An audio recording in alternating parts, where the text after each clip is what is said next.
Hello and welcome everyone. Welcome here to the 48th annual Hoxton lecture. Is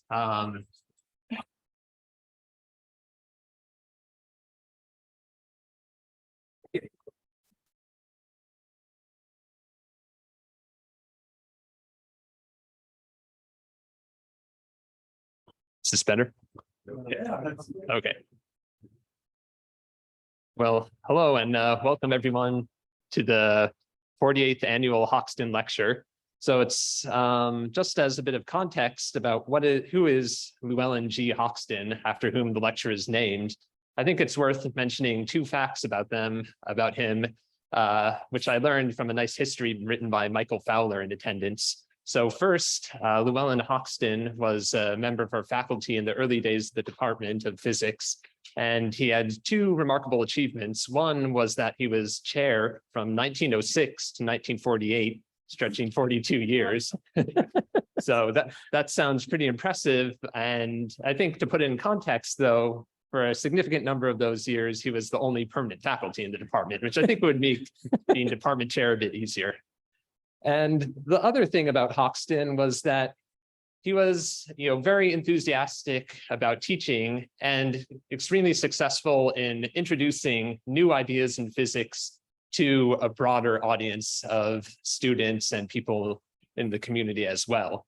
So who attended in the community, you might ask? Well, another nice fact I learned from Michael Fowler is that apparently his lectures and demonstrations were so engaging that during the Saturday lectures of the time, students would typically bring their dates to attend and learn about the new physics, cutting edge physics at the time, namely X-rays and things like this. So it's in the spirit that the Hoxton lecture was endowed in 1971 with the goal of bringing in physicists who are not only leading edge scientists and doing cutting edge research, but also have a passion for conveying this research beyond just the confines of our local specialized subfield to a broader audience. So with that context in mind, I'd like to then introduce our speaker for today, who is Professor Sevir Sachdev, the Herschel Smith Professor of Physics at Harvard. Professor Sachdev has made a lot of important contributions over a wide range of physics relating to the quantum properties of materials when these materials are strongly correlated and interacting. He has a number of amazing awards and is a member of a number of societies, honor societies. So I'll list just a few, hit a few of the highlights. It started early when he won the Apker Award, which is given essentially to the top undergrad research project, which he completed at MIT. And it's sort of followed since then. He was an NSF Presidential Young Investigator. He was an Alfred Sloan Fellow. And more recently, he was selected a Fellow of the American Physical Society, of the Indian Academy of Sciences as an honorary fellow, and the Indian National Science Academy as a foreign fellow, the US National Academy of Sciences, and the American Academy of Arts and Sciences. So everyone wants him to be part of their society for good reason, of course. And in addition to this, he's won some of the most notable prizes in our field, including the Onsager Award of the American Physical Society and the Dirac Medal, the International International Center of Theoretical Physics in Trieste, Italy. So given that he has this amazing expertise, he's obviously in high demand, giving seminars all across the world, and has held visiting positions throughout America, Europe, and Asia. Just for example, the Institute of Advanced Study, the Perimeter Institute, the Flatiron Institute, Stanford University, just to name a few. So the subject of his talk today is about what happens when millions of particles interact and form, say, novel and interesting states of matter. The kind of interesting thing about entanglement is it's a non-local effect in which particles are highly correlated, and it's so strange that Einstein even described it as spukhafte Fernwirkungen, which, if you don't speak German, means spooky action at a distance. So there's some very surprising properties of this entanglement phenomenon, And I think that it's only really being explored and understood all the consequences today. So we're all very excited to hear what you have to say. And we're looking forward to hear about what happens when nature entangles millions of particles. So please.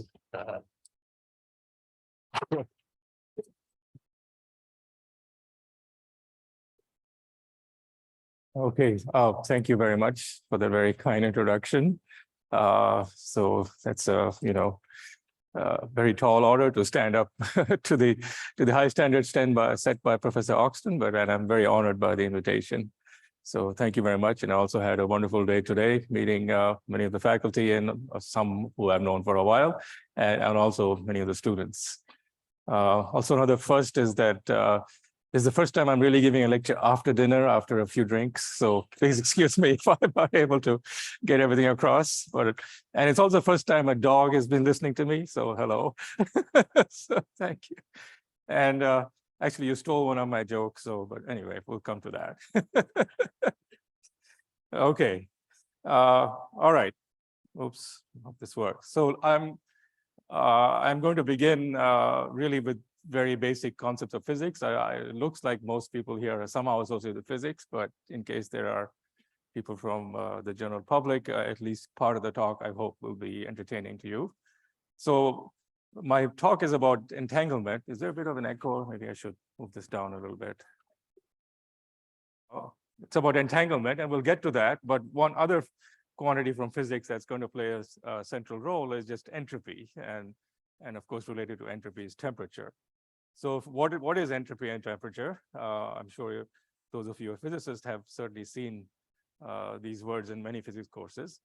But the origin of entropy really goes back to German scientist Clausius in 1865, who introduced what we now call the second law of thermodynamics.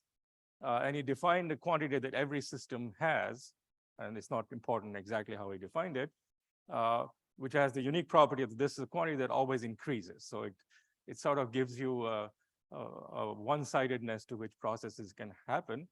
And in particular, things like perpetual motion machines that people have been trying to build are just impossible. So that's what entropy is. It's some strange quantity that came up in thermodynamics by engineers building engines that told us how efficient you could make the engine.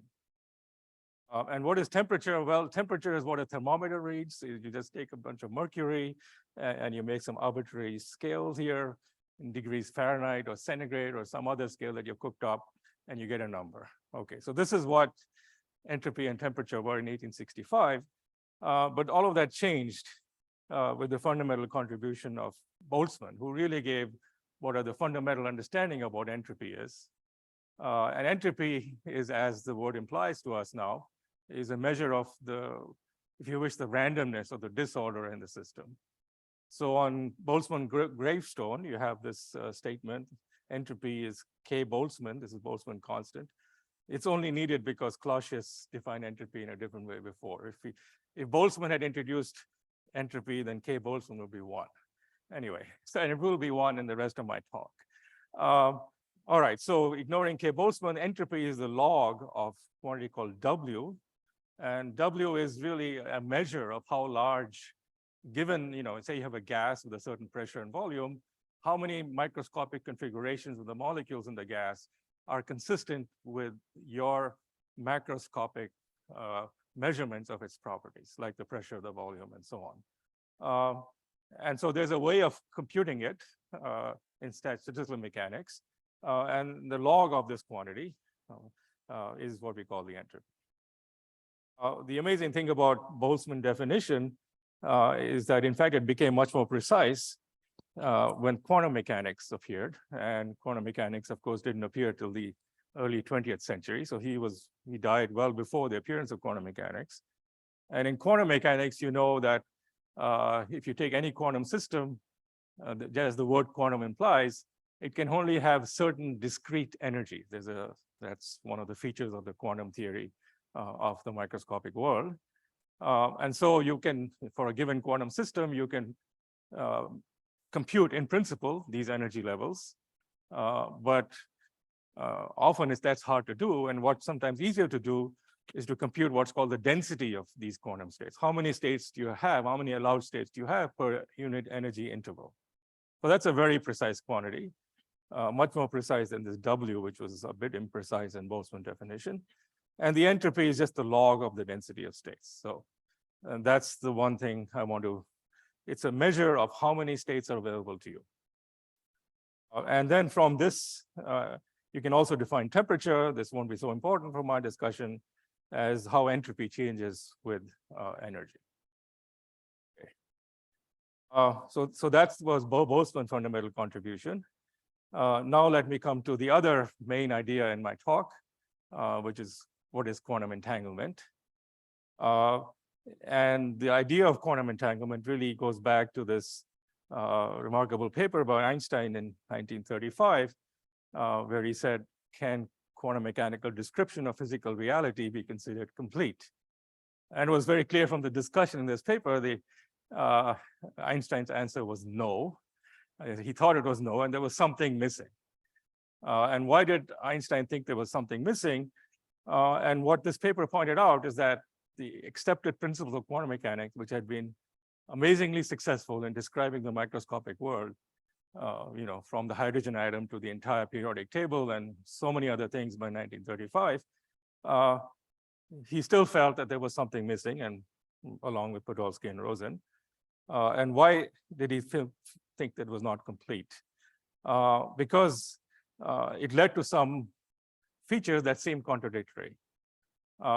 So what is the essential feature of quantum theory that people had understood by then, which didn't exist in the Newtonian older view of the world? The essential feature is the principle of superposition, that you could have a particle going through this door and a particle going through the other door as two different possible states of the particle, but you could also have the particle going through both doors or the both slits. There's a famous double slit experiment which shows you that that's actually what happens, and this leads to various effects that can be measured. So this basic double slit effect was the principle of everything that people had worked on until then in the quantum theory, and highly successful. So what EPR said, Einstein, Podolsky, and Rosen, let's imagine we take this principle of superposition seriously and consider not one particle, but two particles. So here I have a pair of electrons in say in a hydrogen molecule. So this is our hydrogen molecule, and I'm labeling the electrons by this arrow, which tells you about the direction the electron is spinning. So one possible state of the electron is arrow up, which means spinning, let's say, counterclockwise, and arrow down, which is spinning clockwise. So if I take a hydrogen molecule, the theory said, well, you have these two electrons, and one possible state of the electrons is this one, and another physically distinct state is the other one, where they exchange the direction of their spins. And which is it? Well, the theory says it's both. It's really the superposition. This is what we call an entangled pair of electrons, present in something as simple and basic as a hydrogen molecule. All right, so nobody questioned that. They didn't question that. Everybody agrees this is what's happening in hydrogen. But they propose a thought experiment where imagine you could separate the two electrons really far away. Today we can do this from here and up in space. And you do this in a way, not with electrons, but anyway, imagine a thought experiment where you separate the electrons without disturbing their spin. So in practice, that means that you never have any magnetic fields that can orient the electrons in different directions. So if you could do this, then the theory says that they're still entangled. It doesn't matter. One electron could be here, the other could be in Boston. In principle, they're still entangled if you separated them carefully enough. Now, this seems to be rather an unpleasant situation because the quantum theory makes further predictions. So they are in this state and this state, they're really in both. They've been separated. But now the quantum theory says that before you look at them, they're in both states. I have up and my friend in Boston has down, or vice versa. We don't know. It's really in both. That's the state of the system. But if I look at my spin and if I measure it, and I don't know what I'm going to see, but if I see it's down, then at that very instant, I know my friend has up. So my measurement here has, as quantum mechanics said, collapsed the state of the other electron, no matter how far away. So this is a highly non-local effect. It seems to say that there's some information traveling from here to there instantaneously. And of course, Einstein said nothing can travel faster than the speed of light. And this was the reason they thought, okay, there's something missing here. There's probably some other degrees of freedom. Electron is not as simple as you think of. It's made up of something else that you aren't measuring, and that's why you're getting confused. That was what the paper seemed to imply. Okay. So, and this is what, as David said, is what's called spooky action at a distance. And I always wondered, where did that phrase come from? And as you have revealed the secret, it does come from a letter that Albert Einstein wrote to Max Born, where, okay, I won't try to pronounce this. You pronounce it perfectly, I'm sure. But that's the German for spooky action at a distance. And here, Einstein is very clear that he cannot seriously believe in it, meaning quantum theory or entanglement, as we now call it, because the theory cannot be reconciled with the idea that physics should represent reality in time and space, free from spooky actions at a distance. Meaning that my measurement here is influencing something else elsewhere. So I think the modern understanding is, yes, there's something non-local about quantum theory. What's non-local is the state. The two electrons share a state. That state is neither with me or not with my friend. It's really nowhere. It's just a state that they created when they interacted in the past. And when they interacted in the past, they were certainly close to each other. There was no spooky action at a distance then. And you created that state. And as long as you didn't disturb it, it doesn't belong to my electron or the other electron. It's just there. And there's also nothing non-local, because if I measure my electron down, my friend doesn't know what I've measured. I still have to call my friend and send her the message that I saw down, and that takes some time. So it's not, once you accept that the quantum state is not a local idea, there's all the contradictions disappear. And of course, there's this famous headline in the New York Times a decade ago now almost. Yes, sorry, Einstein, spooky action is real. And this is one set experiment similar to the experiment they suggested, but done with photons, not with electrons. I don't think it's even done yet with electrons. It's very hard. But with light particles, you can do it. Right. So that's my general introduction to two basic pillars of physics. One is, what is entropy, and what is quantum entanglement? And those are two very different things. So what do they have to do with each other? Well, they actually come together when we think about the quantum effects in black holes. And this was Hawking's great contribution, where he first realized there was a connection between entropy and entanglement. And this is what appeared in his study of black holes in the 1970s. It's a black hole, okay? So a black hole is a dense object, so dense that light can never leave it. So, there's a horizon here of radius r. There's matter inside it, and that matter may be emitting light, but that light will never be able to leave because the gravitational pull of the black hole is so strong that the light itself bends back into the black hole. And this is as was predicted by Einstein's theory of general relativity. And that theory also predicted what if you take any mass m, if you make it smaller than a radius r, where g is Newton's gravitational constant and c is the velocity of light, then any object can become a black hole in principle. So you can ask, what do I have to do to the Earth to make it a black hole? Well, you simply have to squeeze it down to the size of a pea, then it will be a black hole. That's how dense it is. Okay. So that might seem, quite fanciful. And certainly when black holes appeared, I think it was Schwarzschild who discovered them in the 1920s. Nobody believed this has anything to do with reality. Today, of course, we know there are lots of black holes out there. The Nobel Prize a few years ago was given for the discovery of a supermassive black hole, which is at the heart of the Milky Way and probably at every galaxy. And this particular black hole is really heavy. It's 4.3 solar masses, and its Schwarzschild radius is about the size of the Earth's orbit around the sun. And it's eating new stars on a regular basis and growing. Okay. All right, so black holes are real, and they're very big and heavy and very dense.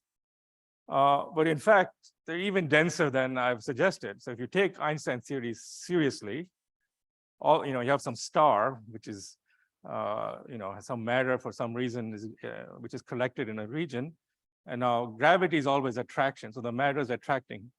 And so all the mass is compressing, and eventually it gets so dense that it's a black hole, but it keeps going. It doesn't stop. The equations of Einstein general relativity says the matter will actually keep going, and then there's compressed to a matter of infinite density, which is a seeming contradiction. And this was another reason these things were not taken seriously. There's some singularity at the center of a black hole, really a matter of infinite density. So something must be wrong. What gives? Clearly, I think what most people thought, that when matter gets sufficiently dense, you can't believe Einstein's equation. So there were unphysical solutions and did not exist in our universe. And once the matter is so dense and collapsed to essentially a point, you have to use quantum mechanics. We have to think about the role of quantum mechanics, which is missing from Einstein's theory of general relativity. So we have to apply the quantum theory that we apply to electrons in an atom or the hydrogen molecule, and really apply that in this very dense region. Okay, so figuring out what to do, of course, has been one of the major aims in physics for the last 100 years almost. What is really going on at the center of a black hole, now that we know that they exist? I don't think it's fully understood, but a lot more has been understood. And the big step really was taken by Hawking in the 1970s, one of the big early steps. Oh, this is not the way Hawking presented his argument, but this is one way I've found I've learned about it from other people, and I'm trying to give you the simplest way to think about it. So let's take our favorite hydrogen atom, which could form an entangled pair of electrons. And let's separate the two electrons, but let's separate them so that one falls inside a black hole and the other one's with me. And I'm outside, fortunately. So I have this one, and the other one's going to eventually hit the singularity at the center and be crushed to death, no question. But for a while, before it hits the singularity, what's happened at this point? Well, the horizon is a purely imaginary surface. It's not, if you're going through the horizon, you won't feel anything. It's other than the strong gravitational forces on you.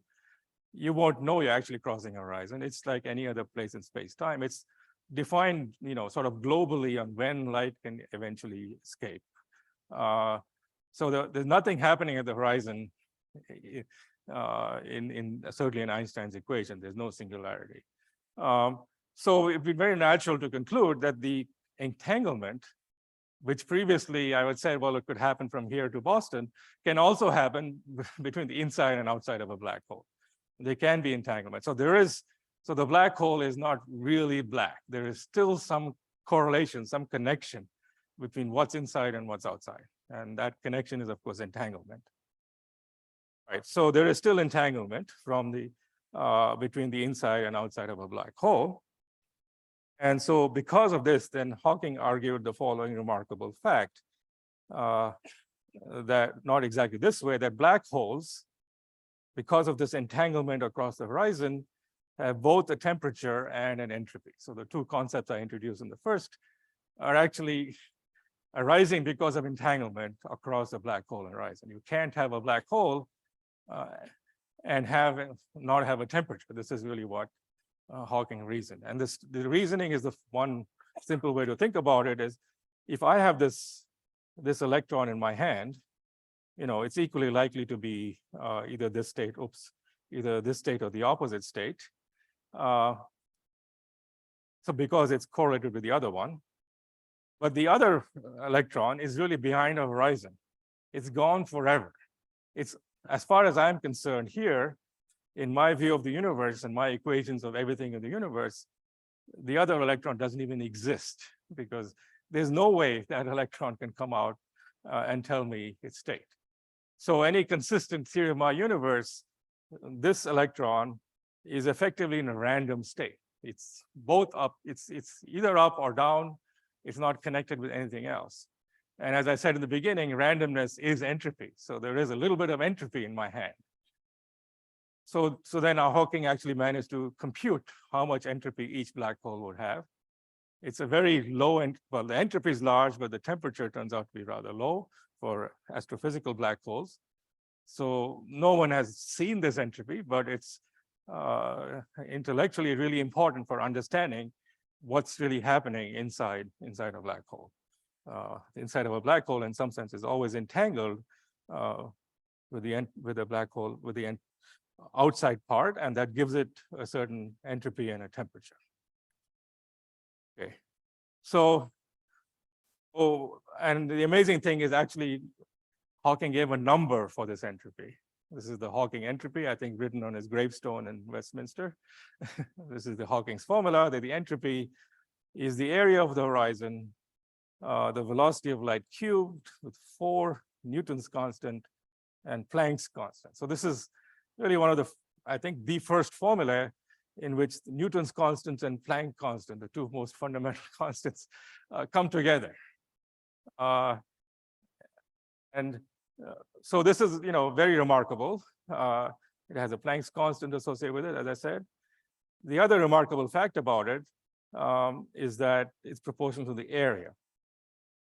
If I take any other system, a glass of water or anything, if you ask how large is its entropy, the entropy is always proportional to the volume.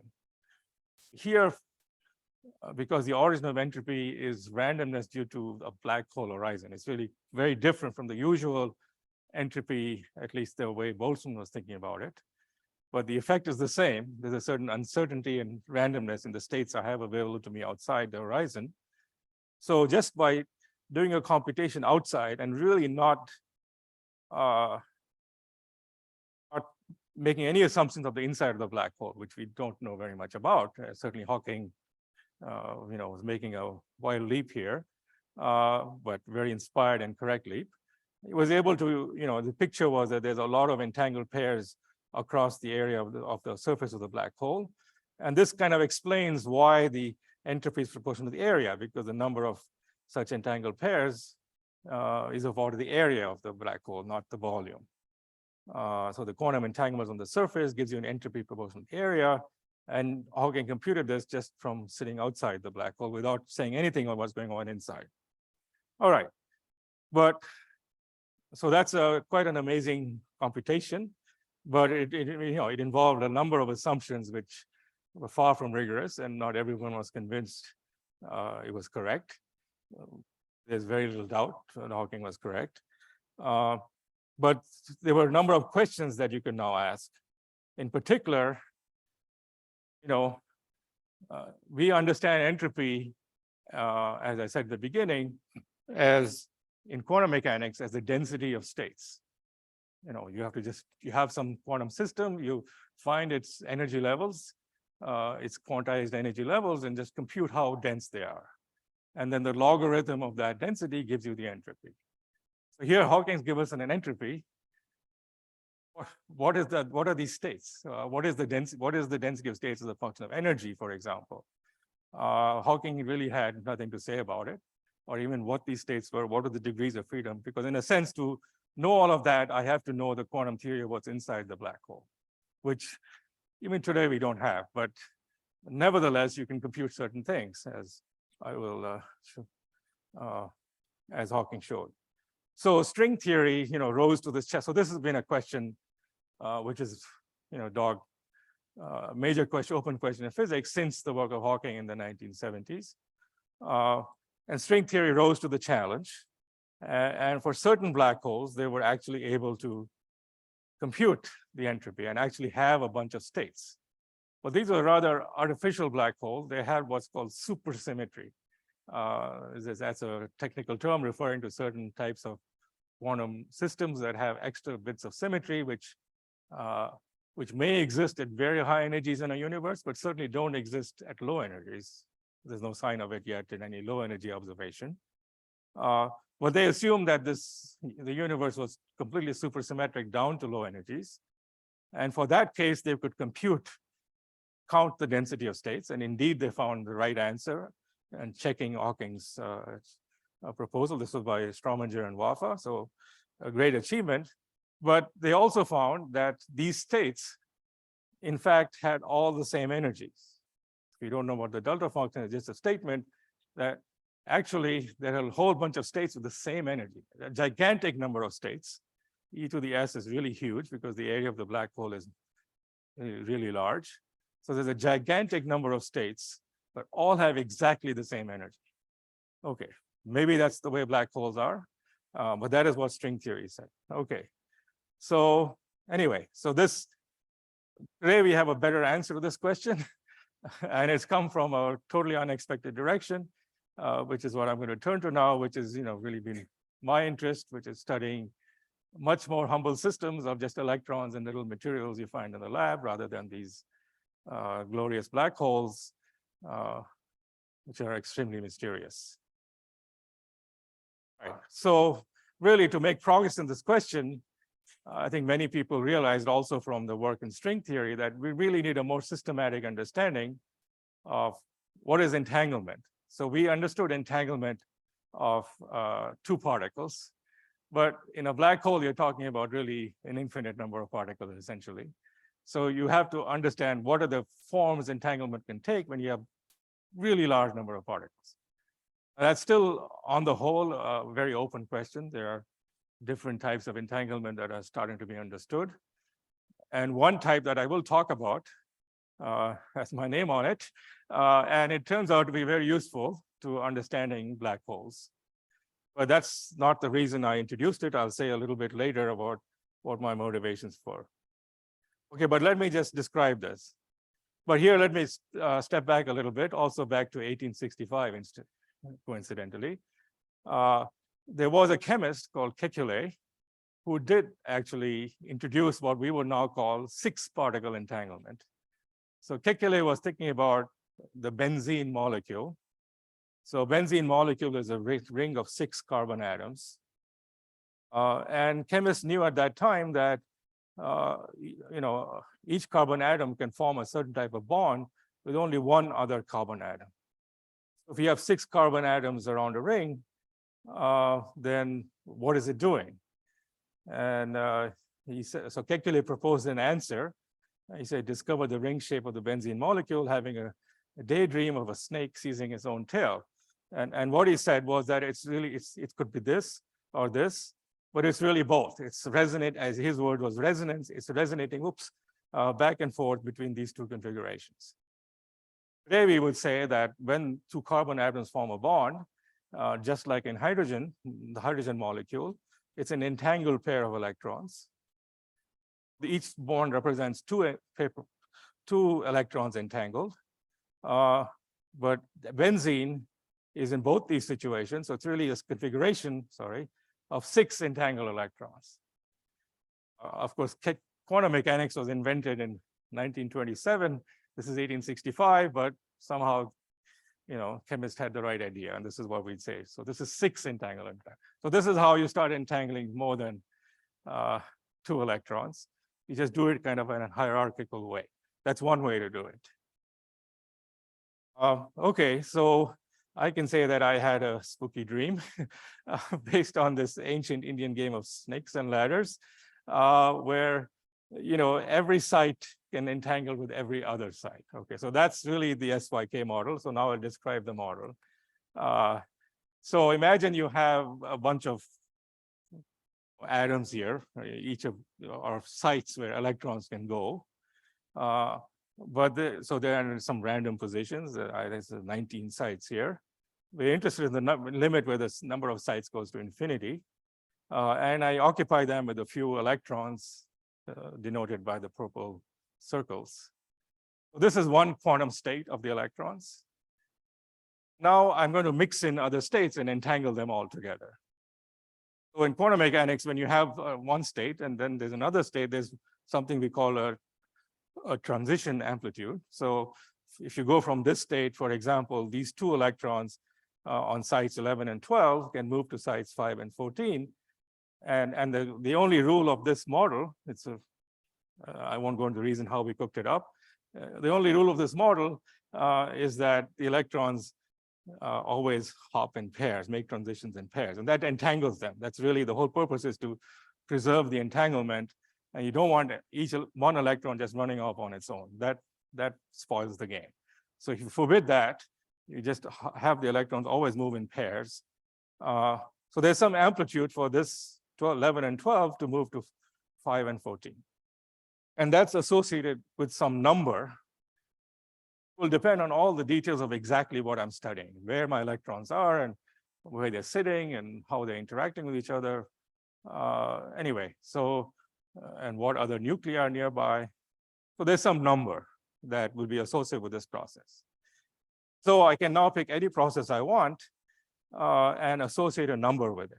So this is another process, and I have another number for it, and another process, another number for it.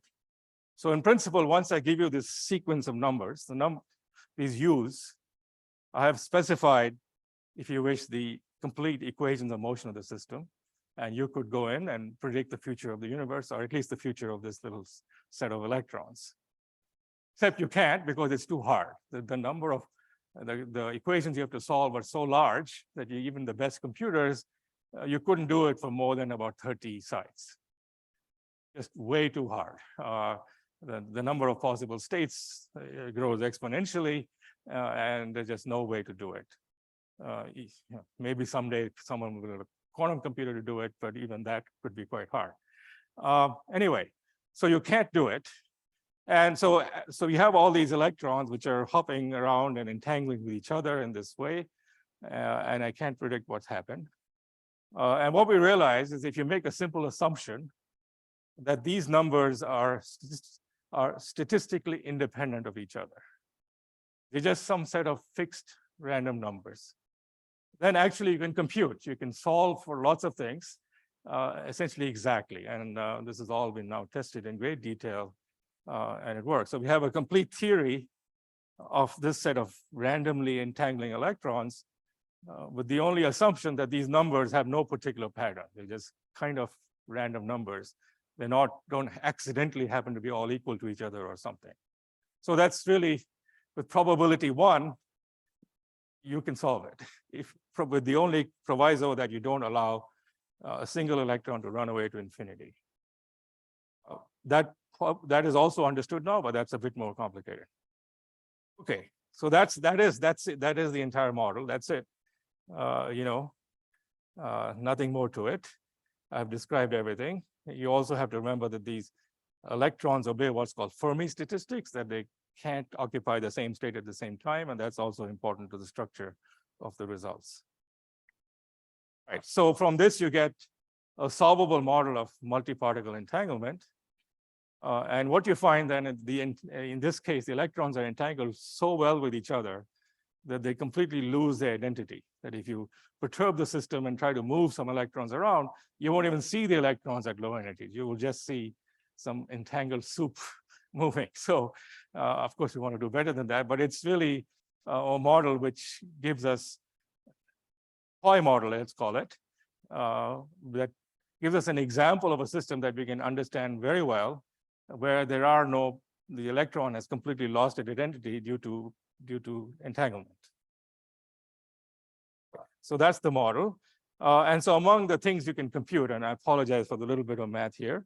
So you can compute the important quantity Boltzmann wanted, which is the density of states. So here's some numerical simulation for a small system of what the density of states is. And here's a formula for the density of states as a function of energy for a system of n sites. So the most important term is this exponential term, which we got in 2001. Yeah, we know this number exactly. You can see it's one of my favorite numbers. And then there's another term here, which is the cinch that was obtained by our group at Stanford more recently. And then the final prefactor was obtained in work my group did with Alexei Kitaev. Okay. So that's the answer. Okay, so this is the answer for this model of randomly entangled electrons. You can compute the density of states. All right. Okay, so why am I telling you all this? So let's go back now to the theory of black holes and try to answer the question that Hawking's computation raised. And now that question has been answered, but for not for any black hole, but for charged black holes, which is also the case considered by string theory. But the thing we won't do is assume any supersymmetry. It's the generic, if there was a black hole out there with a net charge, what I'm saying should be true. So why do I insist on this charged nature? So let's go back to Einstein's theory. So Einstein's theory predict, the theory of gravitation, what happens when a lot of matter gravitates and attracts itself and collapses. But now imagine that the matter also has a charge. Maybe they're all electrons and there are no protons. Now the electrons not only have a gravitational attraction, they also have a Coulomb repulsion, like charges repel. So we have to put that in. And the more sophisticated way of doing that is to really take the full equations of Maxwell's with electrodynamics and combine it with Einstein's theory of gravitation or general relativity and look for, are there solutions that allow a black hole when there's a net charge? And the answer is yes. These are found by Reisner and Nordstrom. It's called the Reisner-Nordstrom black hole. And these have a rather peculiar feature that so here's a charged black hole, let's say.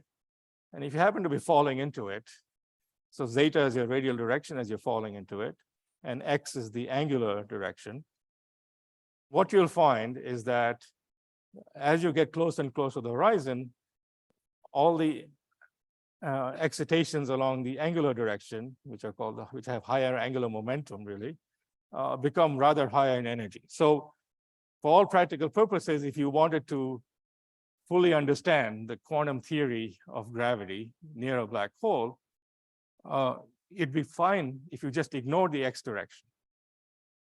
And as you're falling through the black hole, it's as if you're living in a one-dimensional universe. It is one direction, which is the radial direction, and time. So you have to solve the quantum theory of gravity in one space and one time dimension. Okay, now that's a lot easier than solving quantum theory of gravity in 3 space and 1 time dimension. And in particular, we learned from Hawking that entropy and entanglement has to do with the horizon. Entropy has to do with entanglement across the horizon. Well, here, the horizon in this one space dimensional universe is just a point, this point zeta sub h. I really need to understand strong entanglement at a point. I just gave you a model, which is essentially a point because any electron could go anywhere. It didn't have any spatial structure. It was a point with lots of electrons compressed, all entangling with each other. And that's exactly what's needed to understand what happens near a charged black hole. Okay. Now, the amazing thing is that if you actually start from the equations of Maxwell and Einstein and quantize them in this horizon region, you end up getting exactly the same equations that were used to describe the entanglement in the SYK model. All right, so that's the result of many people's works for the last, I would say 20 years or so. And some of it you can read about in this reviews article that we wrote. So this has some dramatic consequences. I told you about the density of states of the SYK model, which had an exponential, which is proportional to the size, then the cinch energy dependence, which is what you're seeing here, and an overall prefactor. So from the calculations done for the SYK model, since the equation are the same, you can now go ahead and compute the answer for a black hole. So this is really the answer that's now been only achieved in the last year or so. And it has 3 factors, just like the SYK model. This is answering precisely the question that Hawking raised when he applied quantum theory to a black hole. First, this was Hawking's answer. The density of states is the exponential of the entropy, and the entropy is the area of the black hole velocity of light cubed over 4 h bar g. Okay, that was Hawking's answer, known to Hawking. Everything else is relatively recent. The cinch is exactly as in the SYK model, and many people contributed, and we can even get. So here's another expression that has Planck's constant and gravitational constant, and here it's h bar squared. Anyway, so it's even more of a quantum effect. And finally, there's a prefactor, which is really different from the SYK model that was obtained by Ilyasu, Murthy, and Turiachu just last year. All right, so that's, we now have an answer, at least for generic charged black holes, of the question raised by Hawking. Are there quantum systems which realize the density of states of a black hole, and in fact even match the dynamics of the black hole in near the horizon? And the answer is yes. The answer is, so in some sense, this is a bit tongue-in-cheek. What's at the center of a black hole is a bunch of entangled electrons, maximally entangled with each other.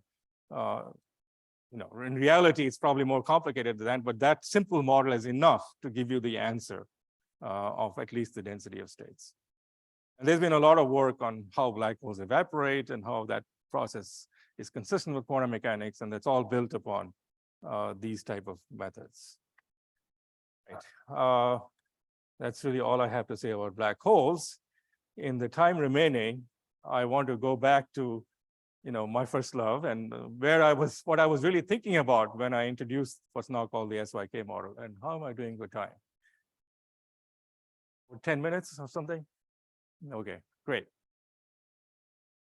All right, so that's it for black holes. It's, I think, it's one of the amazing things that happened in my life. I worked on some model at a time I didn't know the first thing about black holes, and now it's been, I think, an important ingredient in the solution of the major problem. What is the density of states of a non-supersymmetric black hole?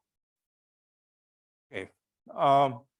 But what I was thinking about when I introduced this model of multiple entanglement was another piece of physics that was becoming very popular in those days, where again, it was clear that what we really had to understand better was many particle entanglement.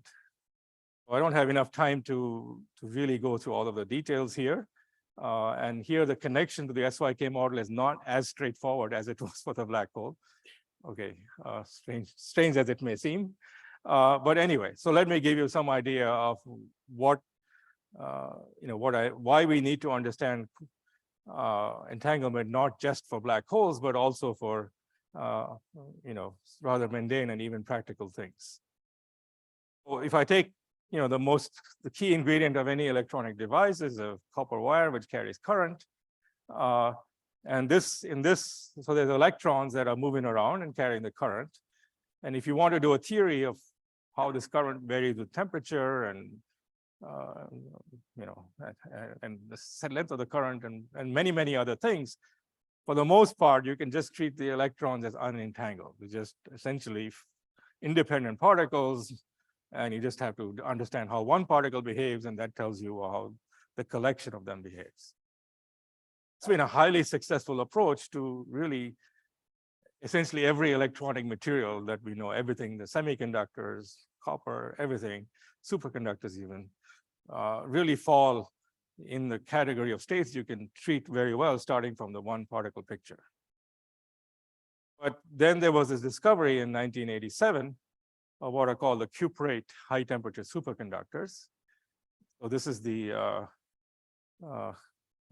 here's one of them, the most famous one of them, yttrium barium copper oxide. So it's complicated chemical structure, but it turns out that all the exciting stuff happens on these copper atoms, which are the orange atoms here, and they just form a square lattice. And the coupling of this square lattice to the next layer here is rather weak. So you really just need to understand electrons moving on a square net of copper atoms.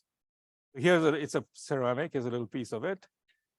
Maybe you've seen it in your physics lab. And if you put it in liquid nitrogen, it's a superconductor. And one of the features of a superconductor is that it expels magnetic fields.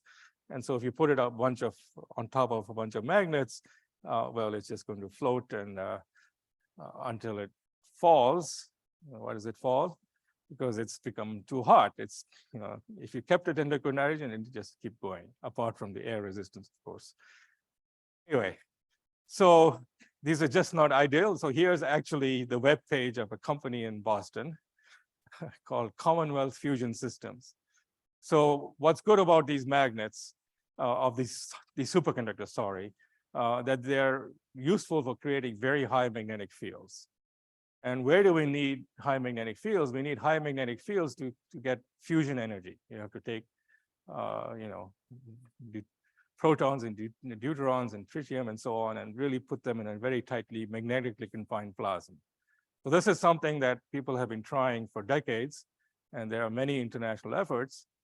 But recently, it seems that there's a group of people who are well-funded and very reputable scientists who thinks that can be done using these high-temperature magnets. So they call them HTS magnets, made of rare earth barium copper oxide. I guess they don't want to use the word yttrium to confuse the Wall Street people.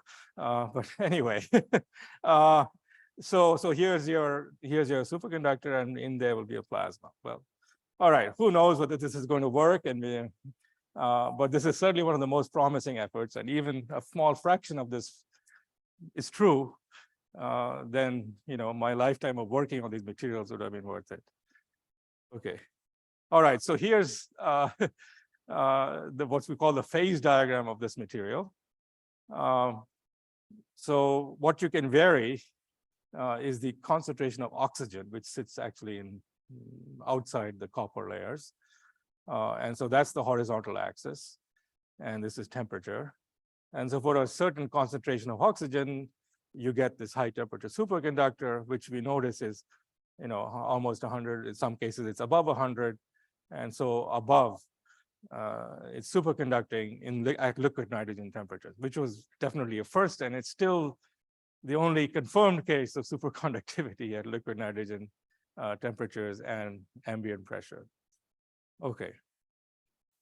So that's great. We want to understand the superconductor, but to understand this superconductor and why its temperature is so high, we need to understand where it came from, because we have to understand the phase transition from its parent.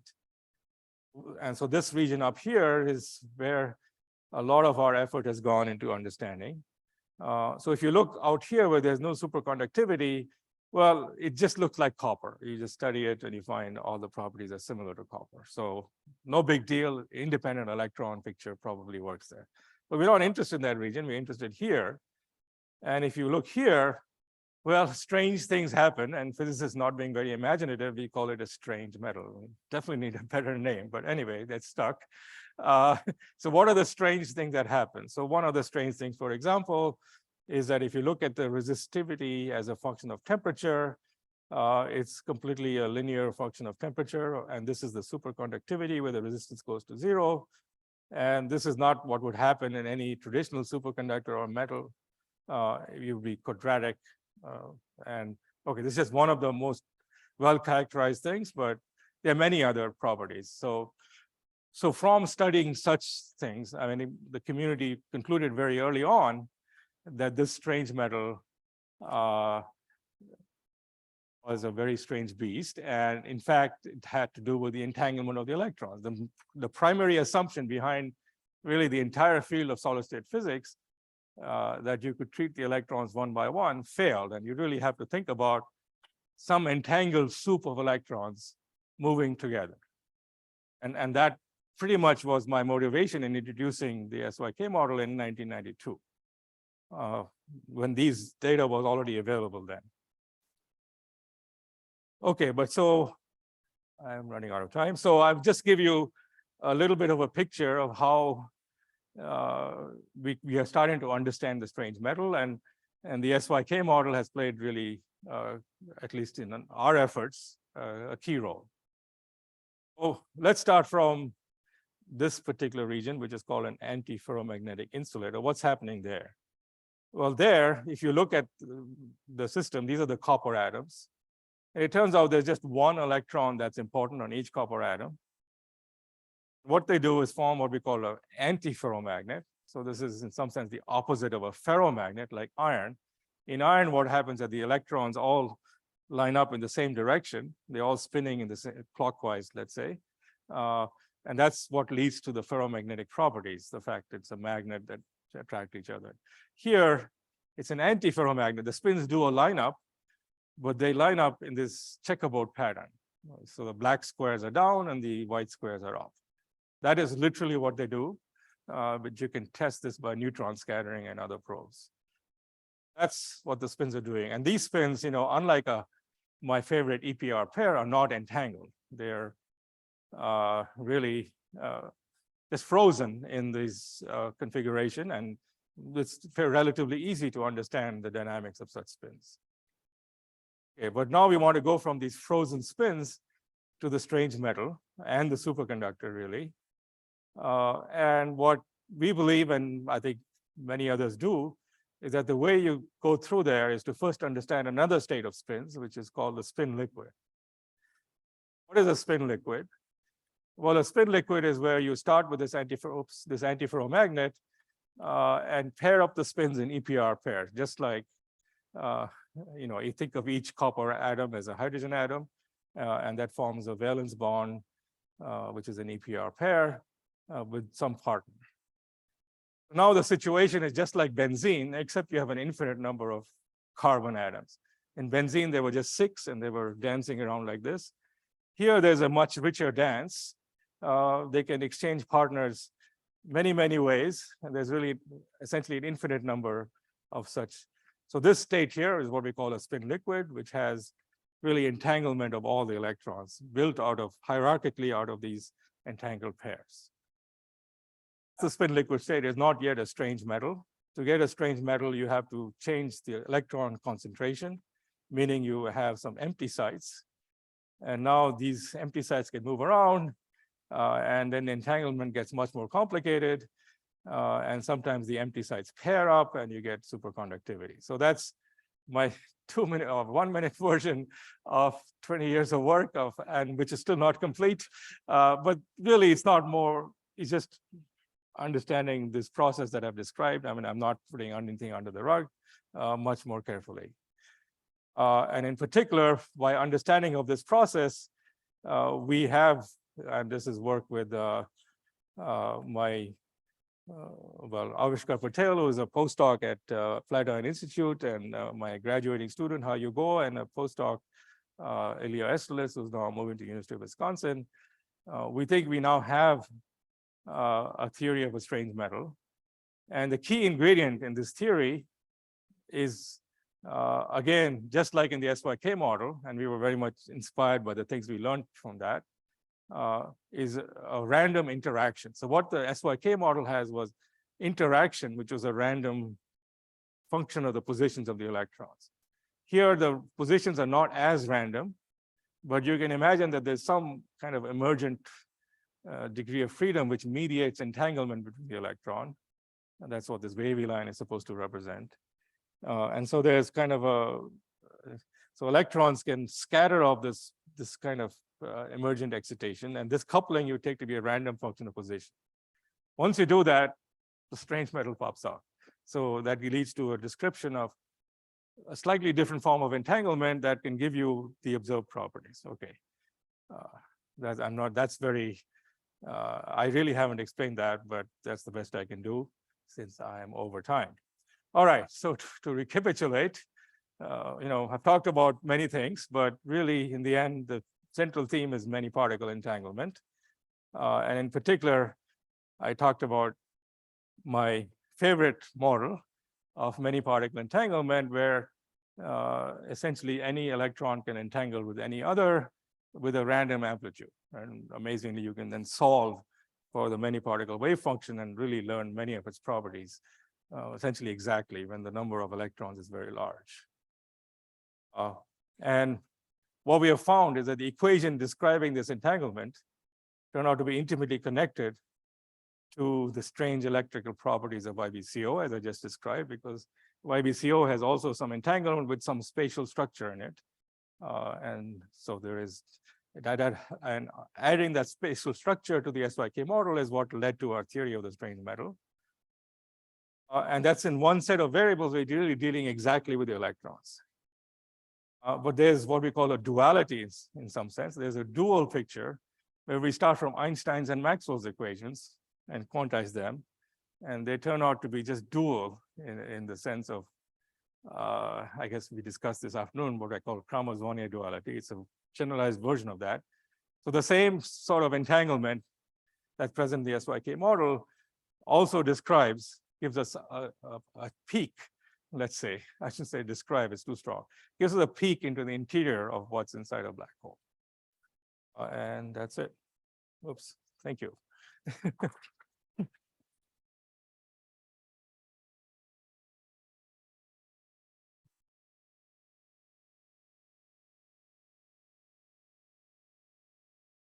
Time for questions. So this is the catch box if you haven't seen it before. So if you have a question, raise your hand and I'll toss it in your direction. Most likely walk a bit. That's the purpose of it. Very nice. Good. I had two questions. One was referring to black holes, and the other one was referring to the work that you're doing with the high temperature superconductor. Yeah, you should probably bring it speak a closer. little louder. Yeah, My apologies. Okay. So my first question goes with when you're talking about using your SYK model for black holes and studying the density of states with that. When you Yes. used SYK model, you had it to where these entangled electrons were jumping to discrete sites. It wasn't a continuous position of space. How is that change when you're talking about transition to discrete sites into continuum sites for physical space? How did that affect, or was that taken into consideration when computing your density of states for that black hole? Yeah, wonderful question. Yeah, I mean, there's definitely a spatial structure here, which is the hard part in the cuprates to dealing with that. But yeah, the SYK model, well, first of all, we put them in random positions, and we then, so if you think that this is not, put them in space, but there's no sense of space because there's no sense in which site 16 is closer to site 10 than it is to site 4. That's just the way I've drawn it. That's not really true because the amplitude for these two electrons to hop from here to there doesn't depend on how far apart they are in this picture. It's just a number. So there is, in fact, this is just a point in that sense. It's just a point where I have just labeled a bunch of states, and then you can go from any state to the other state. The other point is that I take the limit where the number of these allowed state goes to infinity. Okay. So when there's all of them, it's as if really it's dense. Okay. So this picture is that that set of infinitely connected points is really just sitting here. And we can get away with it just sitting here precisely because of this very important feature of charged black holes that the X direction kind of becomes unimportant. It's not true for neutral black holes. And those are much more complicated objects, which I think, still an open question on what their density of states is at low energies. Well, we have some ideas, but it's certainly not known as clearly as this. Yeah. And then my second question was for these materials that are creating these high temperature superconductors, are they stable when they reach this like sort of atmospheric temperature limit when trying to produce superconductivity? Because I would feel like the material would become very degenerate and wanting to like. You said atmospheric temperature? An atmospheric temperature, like this 100 Kelvin regime, like when they get very high temperature, like are they materials stable or do they become destable? Yeah, these are perfectly stable, and they're an ambient pressure, atmospheric pressure, and they're not stable up to, the crystals themselves are perfectly fine. If you look at this phase diagram here, there's, essentially many experiments. In fact, some of the most interesting one are up here, which is near room temperature. Nothing happens to this crystal. It's perfectly stable everywhere here. It's just not superconducting. Of course, the dream is to pull this all the way to room temperature, but so far that hasn't happened. And that's, again, part of the purpose of studying the strange metal here is to, if you understand more about the strange metal, maybe we'll understand better of how to pull this up. I certainly believe that's an important step in that direction. But we have to do, I mean, you know, as a theorist, I could just say there's a certain coupling between the spins, which causes them to be antiferromagnetic. The energy scale of this is about 1600 Kelvin. So I could just say, well, why don't you just raise that by a factor of 3 in your quantum computer and you'll be done. Well, easier said than done. Of course, you know, even today, we can't just dial that number in. We have to, materials have a mind of their own, atoms have a mind of their own. And you know, you just like, you're sort of, to some extent, we're like alchemists. We're just taking all these materials and mixing them in ovens and seeing what comes out. A little better than that, but we're still a long way from just designing the material we want and understanding its microscopic properties from quantum mechanics. In principle, we should be able to, but that's, of course, the big aim of our field. Thank you.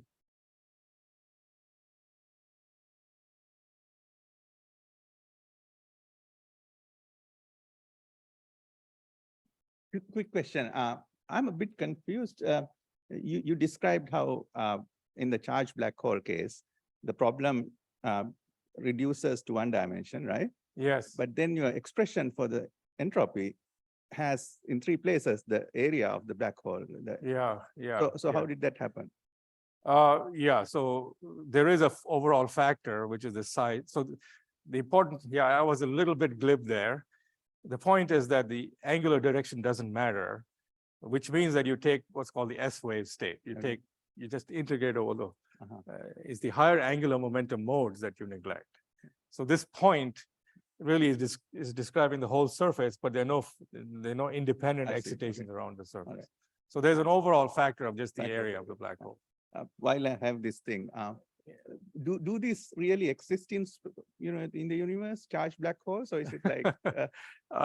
We were just discussing that at lunch. No, I don't.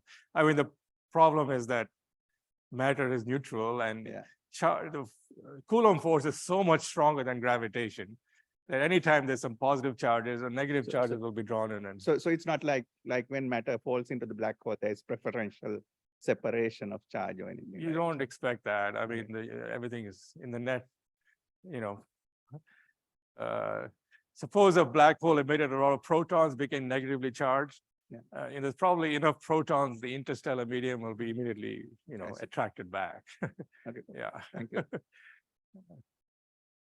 Coulomb forces are just, as you know, when you're studying the theory of a hydrogen atom, you don't even worry about gravity because the Coulomb forces are so much stronger than gravitational forces.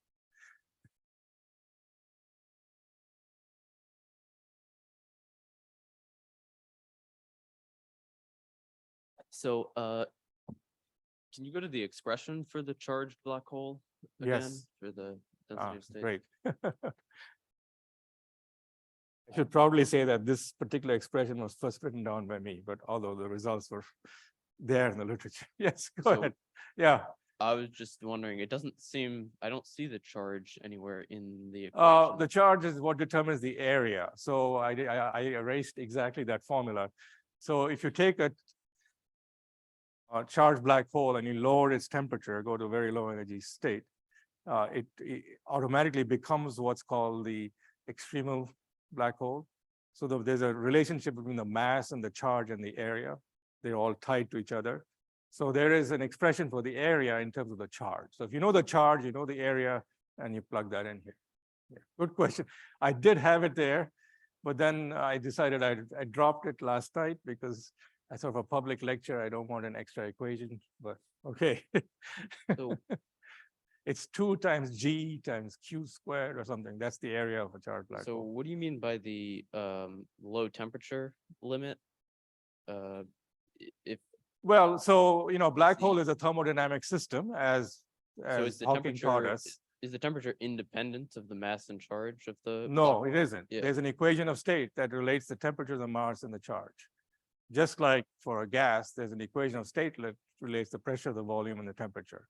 It's very much like that. So but then if I take the limit as the charge goes to 0, No, you So take where- the limit at fixed charge of does temperature going to 0. That's the limit you have to temperature, take. fixed charge. And then the mass is fixed by the, so I treat the charge and the temperature as my independent variables. That's the ensemble I look at. when you have a gas, you can draw a PV diagram or a PT diagram or VT diagram.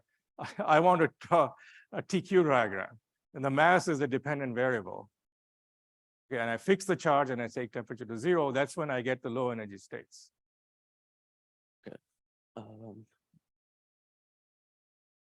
Yeah, that's actually a very important point. It took a couple of years to get it all that straightened out. There are other questions?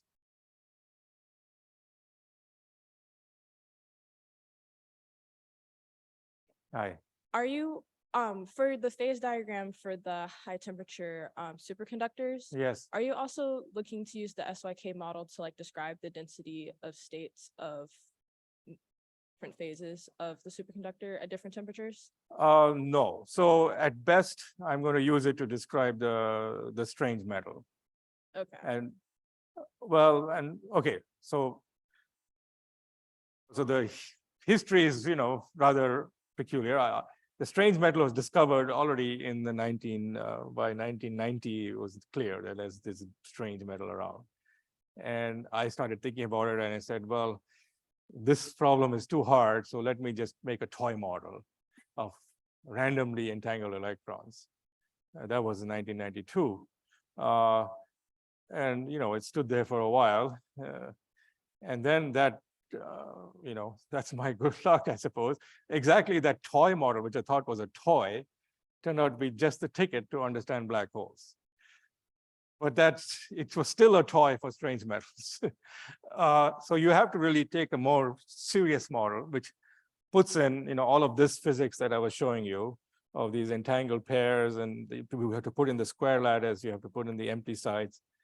And how to do that and connect it to this toy model of entangled electrons has been an important question for research in I would say the last 5-6 years, which we've been working on. And I just quickly summarize that here in this slide. Yeah, I didn't explain that. Yeah, that would be another talk. Yeah, at least. But all I was saying here was that the final model, so how did the SYK model help us? Why were we able to do something that many smarter people had not been able to do? Because somehow there was this mental idea when we're studying metals that suppose you put in a few impurities, you put in some spatial randomness because of impurities, you think of the impurities as just affecting the potential energy of each electron. So the electrons are moving one by one and they experience the impurity. But it also affects how strongly the two electrons interact with each other. You really have to put that in. And making the interactions between two electrons random was really the reason of existence of the SYK model. That's what made it doable. So we were naturally inclined to put that in. And once we put that in, and things fell into place. But it took a few years. I mean, actually, this direction was started by Avishkar when he was my student. So we've been working on this direction for, I think, at least 7-8 years. But I think I'm pretty excited where we are now on this. Yeah, but I didn't describe that.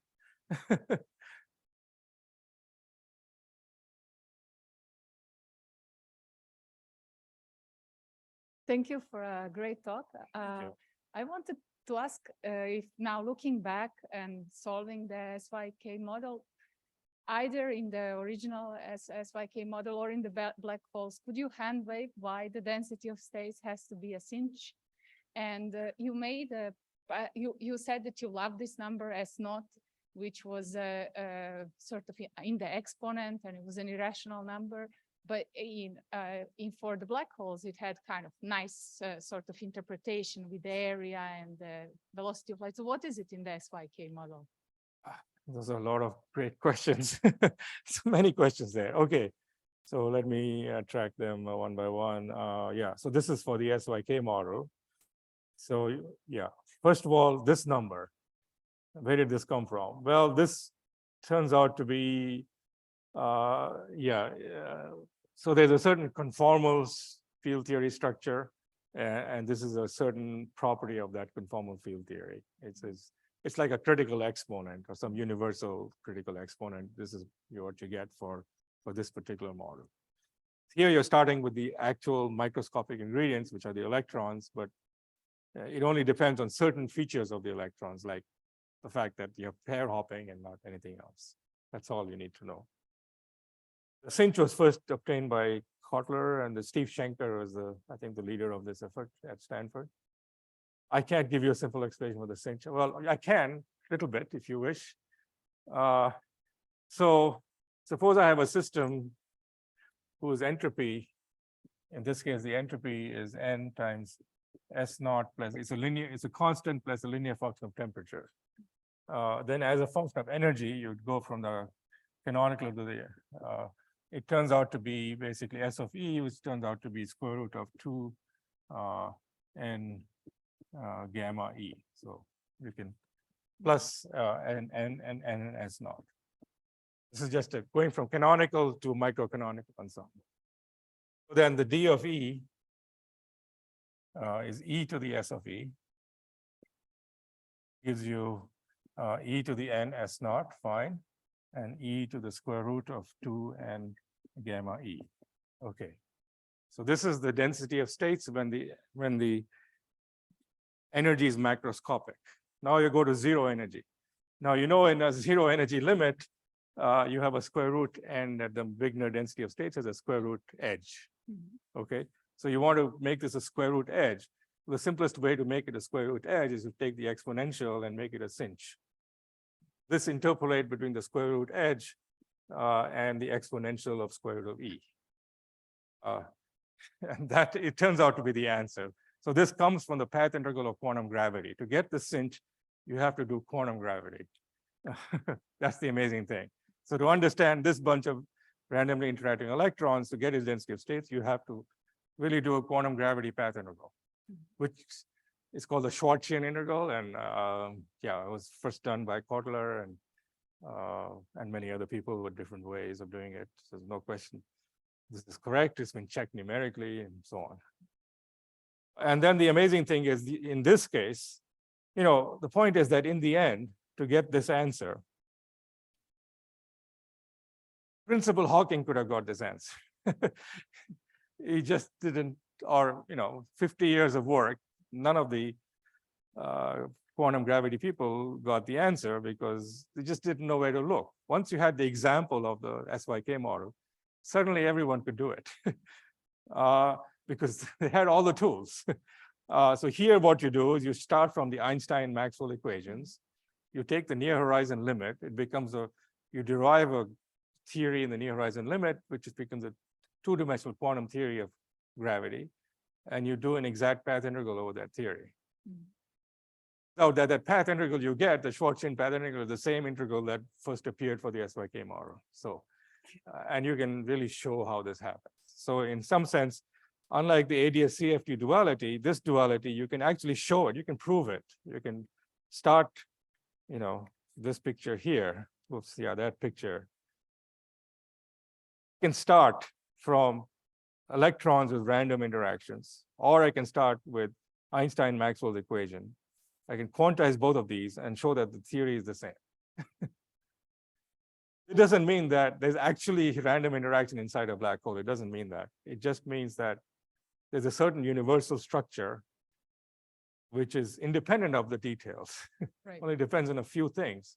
In this case, there's an SL2R conformal symmetry. That's pretty much all you need. And then, and what the SYK model provided was a concrete model, which was UV finite, that told us how to deal with this SL2R symmetry. So yeah, it's a lesson that, you know, doing field theory the old-fashioned way, where you just control all the infinities by renormalization, it's too uncontrolled. You have to have some idea of what you're looking for and what the microscopic structure is before you know which direction to proceed. In principle, you know, this answer, what is that? This answer that I'm so proud of. This could have been obtained by quantum gravity people thinking the right way in a few years after Hawking, but it took a long time. through an influence of condensed matter physics. So I can very proudly say. Thank you.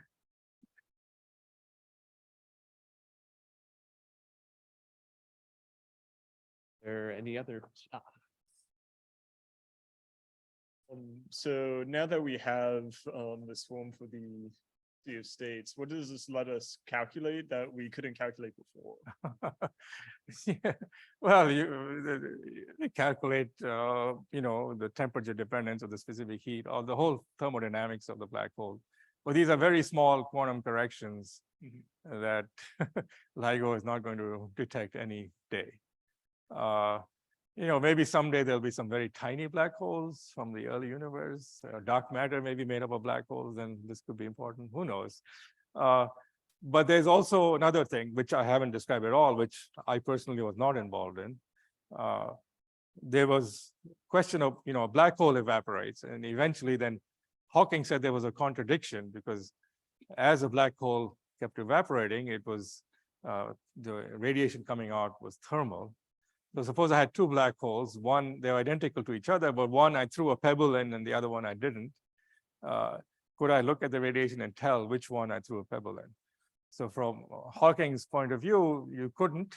There seemed to be a contradiction because that would mean that somehow you're losing the information, that the equations of quantum mechanics are not what we call unitary, that they're not preserving all possible information. Now people know you can. And the actual calculations where they can actually tell the difference are very much built on the same calculation. This is just a baby version of the calculation. Then you have to put in wormholes and all kinds of things like that. And that tells you how information is preserved in an evaporating black hole. These are really, very much theorist questions. There's no hope of measuring any of this. But you never know. I mean, it's entanglement is a wonderful resource, and we should understand it in all its situations. I guess that's how we justify it.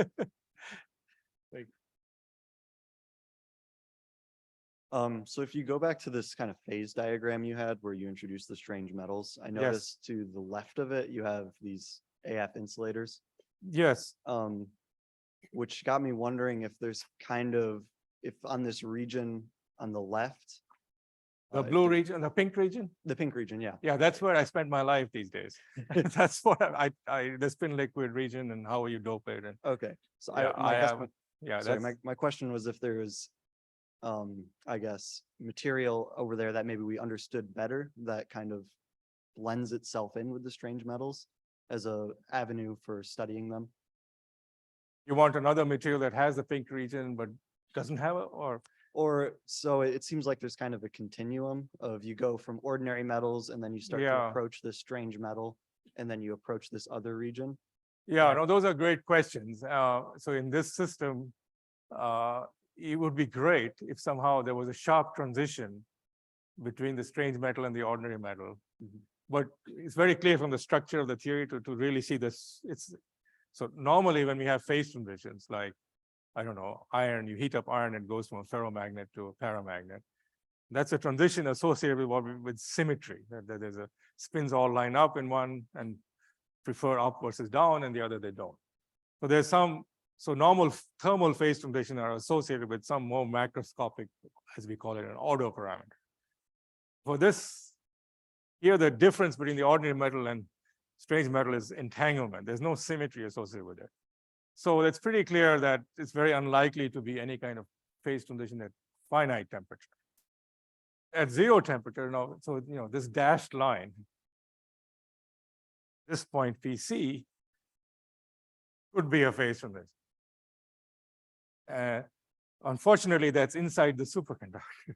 So to reveal the underlying phase transition, as we would say, you have to get rid of the superconductivity. And experimentalists would say, why do you want to do that? That's why we care about. But you could, so in fact, that's been the basis of a lot of our work, is to take this point PC and T equals 0 as kind of a hypothetical point.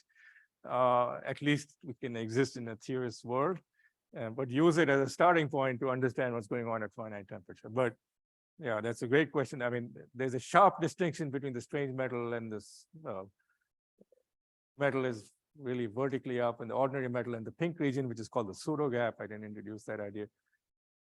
And there are quantum critical points in phase transitions in them, but they're quantum. They're not the usual type of phase transitions. And yeah, that's Thank you. that's sort of thing we've been working on.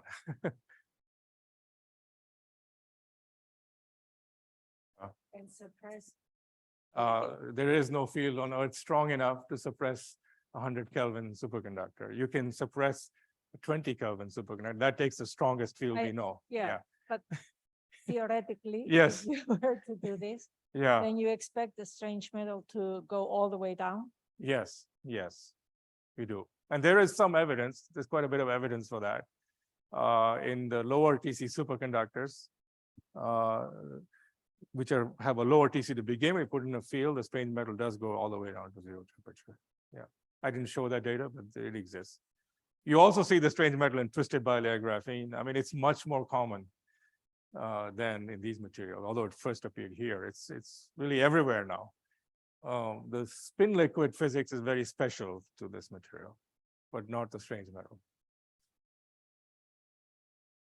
Do one more question. This is a naive question. So Yeah. the way I understood the SYK models, you can have a Hamiltonian that has some random variable coefficients, I guess. Where, what? So the SYK model, the way I understood it is that your Hamiltonian has some random coefficients. I guess. Yes, correct. How would you do quantum mechanics with that? Would you have like average Schrodinger equation or something like that? Yeah, great question. Yes, well, you're talking about my daily life. How do you do quantum mechanics with random Hamiltonians? Yeah, there's a lot of tricks, but I think there are many people here Israel, can explain those tricks to you. You solve the equations for each member of the ensemble, and then at some point you have to average over them. And there's various mathematical tricks for doing that. But the point is the SYK model, as we know numerically, it's self-averaging. That is, in real life, if I solve the whole thing exactly for one sample will be indistinguishable from any other sample. I don't really need to average. It averages on its own. Sort of like a central limit theorem, you know. Just one sample will give you a Gaussian distribution if it's big enough. And that's true here. Yeah, so, but to see that self-averaging, you really have to do it on a computer. But then you can compute certain moments analytically and see how that's emerging. Yeah.